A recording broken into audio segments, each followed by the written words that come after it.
How's it going, peeps? It is now time for the RAW results / highlights and review video. I'll go over the results, some of the highlights in my opinion, and give you guys my thoughts, my review on the show.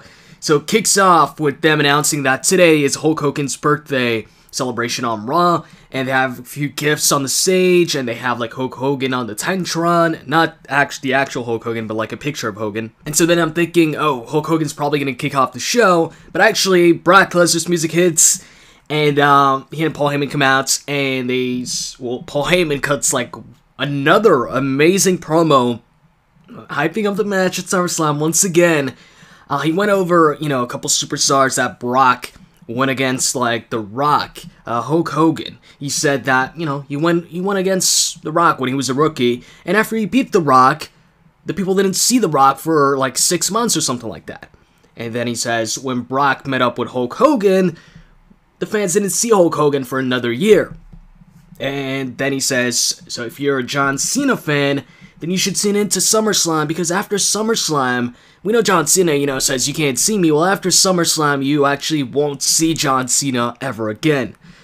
And then he says Brock actually, did take on John Cena before. And then he shows pictures of the match at Extreme Rules. It's pictures of basically Brock beating up John Cena. And he says, while John Cena won the match, even John Cena will tell you that he didn't win the fight. And then he says when Brock was facing John Cena, he wasn't even 100%, he was wrestling at 50%, because he was still recovering from diverticulitis, I think that's how it said, which ended his UFC career. And then he goes on to talk some more, he even does a freestyle on John Cena, and in the end, at the very end, when he drops the mic, Brock tells him to pick the mic back up and say something, so Paul Heyman grabs the microphone and says that Brock wants to tell all of you that this is now, from now on, his house. He says that at SummerSlam, the title's gonna be his, but until then, the WWE Universe and this place is his. He follows it up by saying they're gonna go get dinner now, and, John Cena's probably gonna want to say something, so Hulk Hogan's party better not, get out of hand, because Brock's, after dinner, he's gonna be coming back home. And then Brock's music hits. After that, they promote the network. And then we have the first match, which is Roman Reigns versus a hand-picked opponent by The Authority. And Kane's music hits. And I'm like, oh, Kane already, he's back already. Well, he didn't leave, but, I thought maybe he wouldn't be seen for a couple weeks or something like that after he gave his mask away to The Authority. But Kane actually comes out as Corporate Kane again. And he says that, he's now back to being the director of operations, and he states that last week, with Reigns' victory over Kane, he doesn't say, your victory over me, he says your victory over Kane, that was like defeating 2 men. So the Authority and I have decided that for tonight's match, we're actually going to give you a match against 2 men, and then he introduces them, and it's RybAxel, so it's Roman Reigns versus RybAxel in a 2-on-1 handicap match. In the beginning, the 2 legal men, well, of course, Roman Reigns was one of them, but Curtis Axel was in the ring with Reigns. Reigns pretty much, he beat up Curtis Axel. Curtis Axel then backed away in the corner, and Ryback was like, tag in the big guy, and then Curtis Axel tags him in, and Ryback and Reigns fight it out. Eventually, though, the match, Reigns sends Ryback to the outside, and he goes after him, but then Curtis Axel and Ryback, they both attack Roman Reigns at the same time on the outside. They throw him onto the steel post, I think twice or 3 times or something like that. So eventually, referee DQs them, and then they put Reigns back in the ring, and they continue on the attack. But then Reigns, he gets the upper hand when they take too much time, and he clotheslines Curtis Axel, clotheslines Ryback, and then he gives a Superman punch to both of them, and then he gives a spear to Ryback and a spear to Curtis Axel. After that, he celebrates, and then Renee Young gets in the ring. She wants an interview. She wants his thoughts about his match with Randy and all that. He admits that Randy got the better of him 2 weeks ago. He left him laying, but he then asks Renee Young, what's a Viper? Because, Randy says that the Viper's back. He says, what's a Viper without his fangs? Or actually, he says, what's a Viper with his fangs knocked down his throat? And then he says, it's a worthless worm. And then he says, "Believe that," and that ends the promo. After that, we get Kane and Randy backstage, and pretty much Randy says that, Kane couldn't get the job done, Ryback and Axel couldn't get the job done, but he's gonna do it at SummerSlam. And Kane informs Randy that, for him to prepare for the match against Reigns at SummerSlam, they've put him in the match tonight against Sheamus. Following that, we get Rob Van Dam versus Seth Rollins, the match that was supposed to take place last week until RVD got replaced by Heath Slater. Rollins ends up winning when he hits the curb stomp on RVD. After the match, Rollins walks up the ramp, he's on the stage, and then he looks at the boxes, because there's a bunch of gift boxes for Hogan there, and there's this one big one, and he looks at it, and then he's like, he approaches it, and he pushes it a bit. He then walks around it, goes behind, and it looks like, he's wondering if Ambrose is hiding in there, and then he starts laughing, and he's like, laughing at himself that he thought Ambrose would be in there. Then he starts leaving, and then all of a sudden the box, breaks, and Ambrose comes out of it, and he goes after Seth Rollins. Rollins is just trying to run away, Ambrose going after him, but eventually Rollins gets away and runs off in the crowd. Ambrose then grabs the microphone and tells him to run while he still can, because there's going to be no running at SummerSlam, and that his ass is his. Then he says for $9.99 he's going to get more than his money's worth, and then he drops the microphone, and I was expecting his music to hit, but then instead we get the Total Divas theme hitting, and I'm like, what? Is that Ambrose's new theme or something like that? Obviously it's not his new theme song, but, so I think there was an error there or something like that.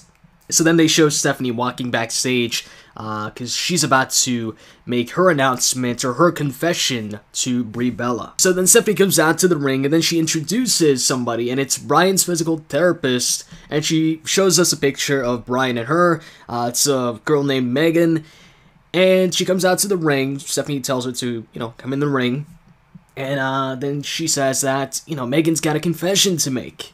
So it's actually Megan making the confession. She's got the confession to make.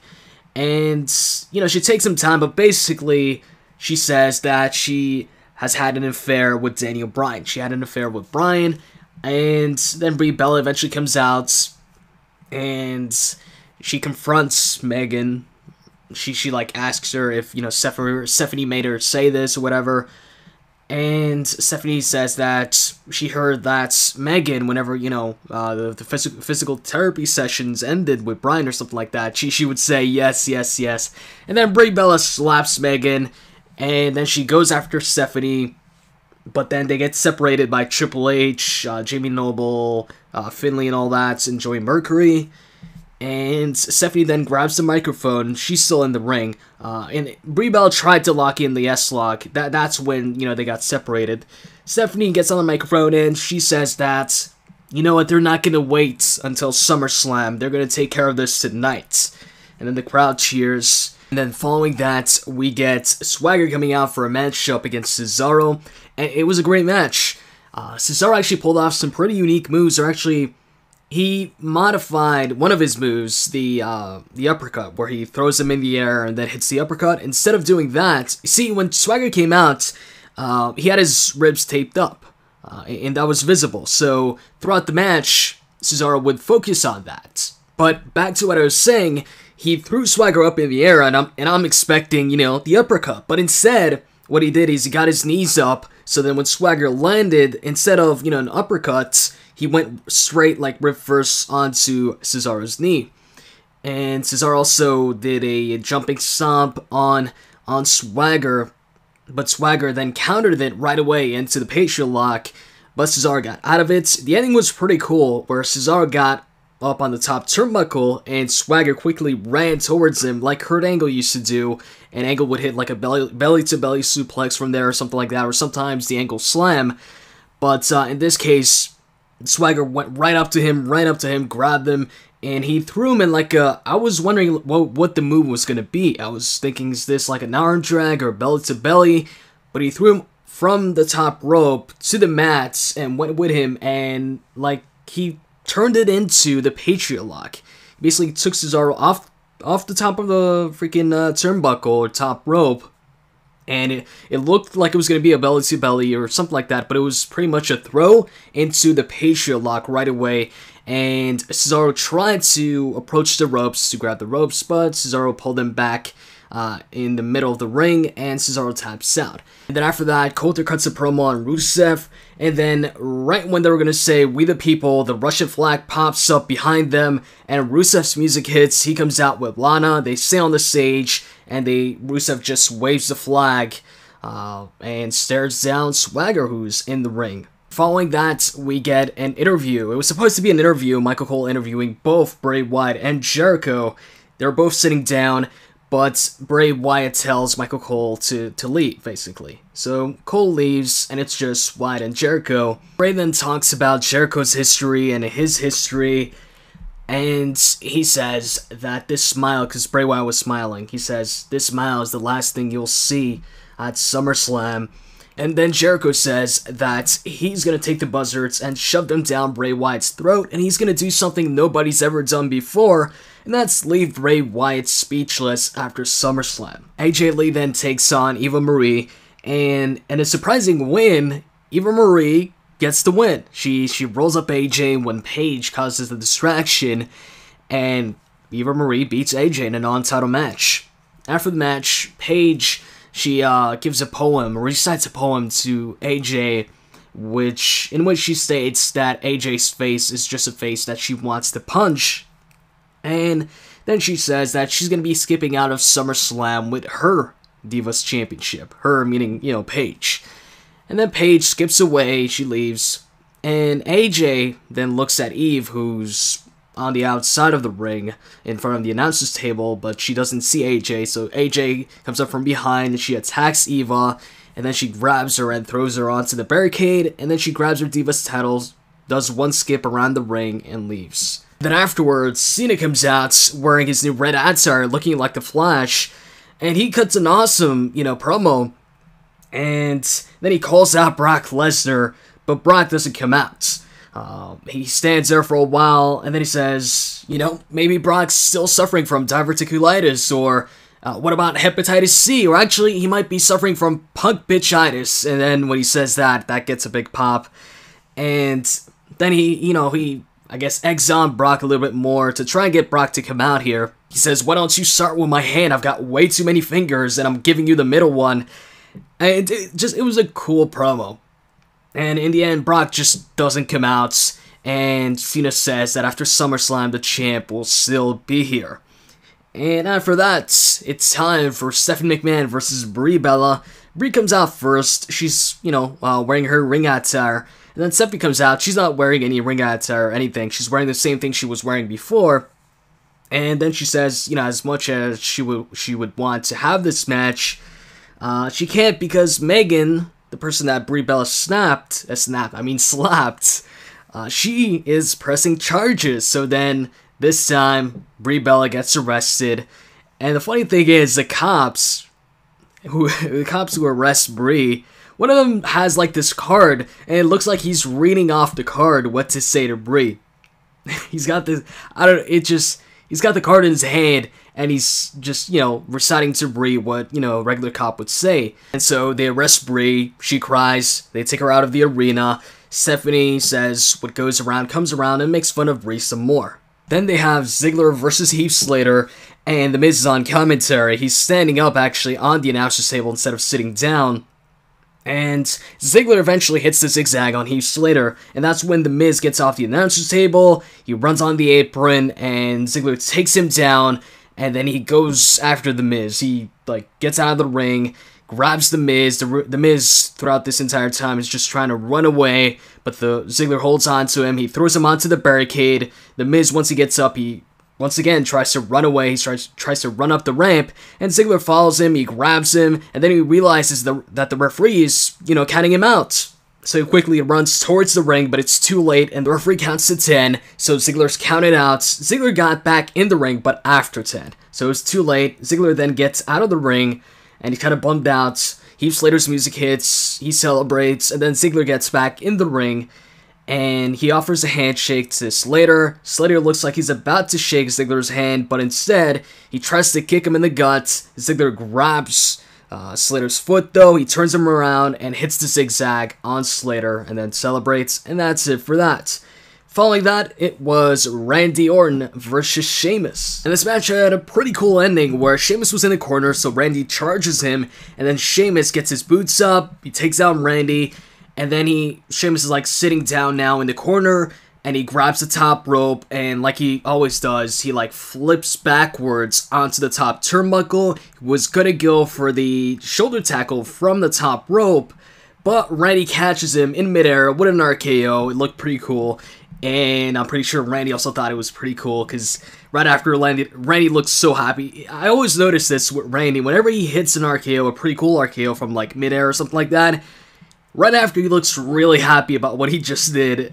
And so he did the Orton pose, and then he went for the cover and won the match. And then after that, it was time for Hulk Hogan's birthday celebration. Mean Gene and Jimmy Hart were in the ring, and the rest of the roster were on the stage. Mean Gene introduces Hulk Hogan. He comes out, and he comes out to a big pop. And then they show a video package for Hulk Hogan for his birthday. It's pretty much a video package highlighting his entire career from the beginning to, you know, him making his return. They showed WWE and WCW footage. They showed Hulk Hogan turning heel, you know, becoming a part of the NWO. And then it looked like Mean Gene was about to introduce, you know, the guests for Hulk Hogan's birthday party, or birthday celebration. But before he could, you know, finish his sentence, we hear woo, well, you know, Flair's theme song. He comes out, and after Flair, it was Mr. Wonderful. He came out, and after him, it was Roddy Piper. After Roddy Piper got a pretty good pop. But after that was the biggest pop when the NWO music hits. And Scott Hall, Kevin Nash come out. Hall speaks first by saying, "Hey, yo." And then he tells the crowd that he's got a survey for them. Do they want to see, you know, Hulk Hogan in the red and yellow? Or would they have preferred to see Hulk Hogan in the black and white? And the crowd cheers when he says, you know, the black and white, you know, the NWO colors. So then Hogan tears off his red and yellow shirt to reveal an NWO shirt underneath, which was pretty cool. And after that, Kevin Nash says he usually doesn't do this, or he's never done this before, but he starts singing Happy Birthday to Hulk Hogan, and then they get interrupted by Brock's music, and right when Brock's music hits, I'm like, oh shit, this shit's about to get real, this is gonna be cool. And that's what I was waiting for the most in this celebration, for Brock to interrupt. Well, actually that and the NWO reunion. So Brock gets in the ring, he looks at everybody, he gets face to face with Roddy Piper, kind of bumps him a bit, and then he looks at Flair, and then he looks at Hogan, they're face to face, and Brock tells him party's over. But before he could do anything, or anything, you know, happens, John Cena comes running down the ramp, and he gets in the ring. He's in front of Brock, you know, telling him, let's go, let's fight. Brock just looks at Cena, and then gets out of the ring, and just leaves. He doesn't want any parts of Cena, or doesn't want to fight right now. And that ends Raw. So, highlights of the show for me were the promos. The promos of Paul Heyman and John Cena. The opening promo with Paul Heyman, that was amazing. The promo with John Cena, that was also amazing. And as far as highlights, you know, match-wise, I really liked the RKO on Sheamus in midair. That was a pretty cool RKO. On top of that, I thought the best match of the night was Swagger versus Cesaro. That was a really good match. And I did like the ending. The ending, I thought, like I said, I thought it was going to be like a running belly-to-belly suplex, you know, Swagger grabbing Cesaro just from the top and hitting a belly-to-belly suplex, but he turned it around into the Patriot Lock, which I thought was pretty unique. Same with Cesaro, instead of doing the, you know, the uppercut where he lifts him up and then does the uppercut, he changes it up to work on Swagger's ribs by putting his knee up instead. And the birthday celebration, I really did enjoy the NWO reunion there, and Hogan tearing off the shirt to reveal an NWO shirt. But, you know, I did want Brock to beat somebody up there at the end. So, you know, I was a bit disappointed when Brock didn't do anything. He didn't even fight Cena or give him an F5 or anything like that. He just, you know, got out of the ring. And as far as the story of Megan having an affair with Daniel Bryan, you know, I'm not a fan of those stories, just like I wasn't a fan of a similar storyline that took place on Impact, except it was, you know, AJ was the one to supposedly have an affair with this other chick. I don't remember her name. But, yeah, apart from that, I thought, you know, Raw was a decent show tonight. I'd give it a 7 to 7.5 on 10. Definitely looking forward to SummerSlam and the main event, Brock versus John Cena. And, yeah, I hope you guys enjoyed this video. And if you did, as always, you can click that like button down below. I'd really appreciate it. With that said, I'm out, guys. See ya.